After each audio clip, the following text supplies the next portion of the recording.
કોણ છે આ? સની મામા શું કરે છે તું? હેર સ્ટાઈલ કરી આપું કે? બોલો અરે વાહ, અરે હા હા, ગુડ બોય. પછી માથામાં થોડો હાથ બાદ ફેરવેલો. હા બસ. પછી આમ કરો. એટલે મારવાને લા મસાજ કરવાનું.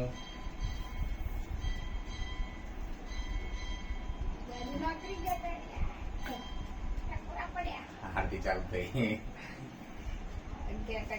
અમારે તો ટાઈમ જોવાનો જ નહીં મમ્મી. બેલ વાગે એટલે વાગે 11, 3 વાગે તો 3 ના ટકોરા પડે, 3 ના પડે, 11 ના પડે, પછી હવાર ના પડે, 7 ના, 7 ના. તમારો ટાઈમ નહીં જોવાનો, મારો દિવસ નહીં જોવાનો. મહિનો ગાળા પૂરો થાય એ ખબર ના પડે આપણી ઘેર. એટલે પછી અમારું એવું જ છે, કાલે તો તોરા ખબર ના પડે. થઈ ગયું. લો પપ્પા ઓલા જોજેલા લો પપ્પા